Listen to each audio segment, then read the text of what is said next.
to me. Do you want us to go over that? Or do we Yeah, have sure. time? Let's. Yeah, we're at 30 minutes now, but I mean, we Oh. can. We had a kind of a shorter one last time, so we can do a longer one today if you want. Well, I got a guy. His name's Antonio. Is that your brother? Banderas? No, don't think. Well, do you want to read it? You're the host. Well, I'll answer it. You read it. Okay. Do I have to gain a lot of fat, bulking in order to gain muscle? Or, yeah. I am 27 years old and have been training for about 4 years, and I've done 2 local bodybuilding contests, placing 3rd and 4th in the light heavyweight class at 5'10". I would like to build more muscle, but need to be lean for contests. I'll let you tackle that one.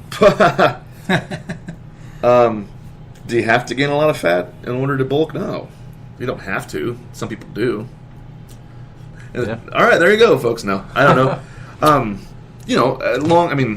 Long and short of it, I don't think you have to. I mean, you probably will gain a little bit, but you don't have to. But you're the expert on this. Well, this is really the question that I get from competitors, like, all the time, or at least it leads into this. Sometimes Sure. It's not a direct question like this. But this is really the key. What he's talking about here, he's on to the key for being a successful competitor.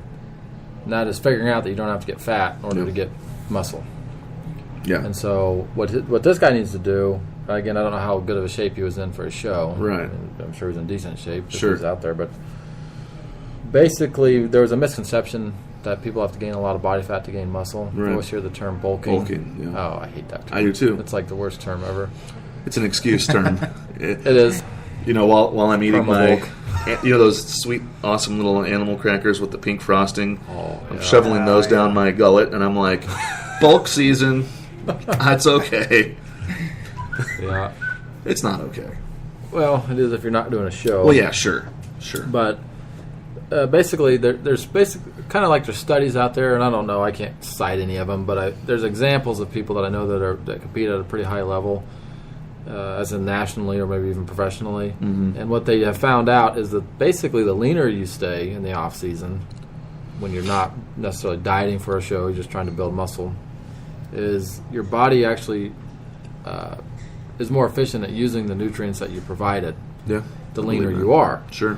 And so, really, your body becomes more efficient at building muscle in a leaner state than than carrying more body fat. And so, you need to try to stay as lean within reason. I'm not Sure. saying like contest lean, but let's say you're going into a show at 5% body fat, somewhere around there. Maybe you go in your off season, you don't go much over 10 or 8. Does that make sense? So Yeah. that way, when you do diet for the next contest, it's much easier on your body to actually lose the small amount of body fat and retain the muscle that you have built or what you already do have. Right. Because if you have a lot of body fat to lose, you are actually going to be harder on your body and have to diet longer. Sure. And you're probably going to have a much higher chance of losing muscle tissue during that diet phase versus if you're real close, you're probably not going to lose much, if any. Right. Well, and there's Very little. that latency period where your body has to like pump its brakes and then stop and then restart again in terms of, I'm going from eating whatever I want and probably not enough calories to eating enough calories and clean food, Right. I think that pretty much answers that, but one of the things that I think makes sense to do, particularly for a competitor, is like, you hear Dexter Jackson talk about this a lot. Sure. He says just eat basically clean the entire year. Right. So when you're in your off season, maybe you have one meal a day that's whatever you want, Sure. and the rest, the other 4 or 5, or however many you're eating, are Pretty good. basically your diet food that you eat during your contest phase. Right. And I think that makes sense.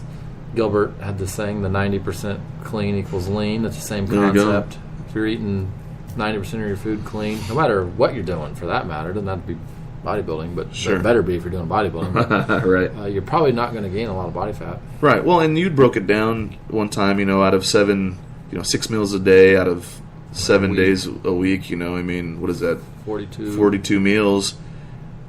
2 or 3 aren't going to kill you, assuming those 2 or 3 doesn't mean you're inhaling a whole buffet.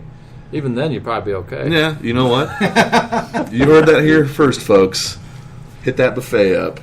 But no, and that's I think that's the key though is semantics mean everything these days, and when you say bulk, I immediately think of like bacon or ice cream.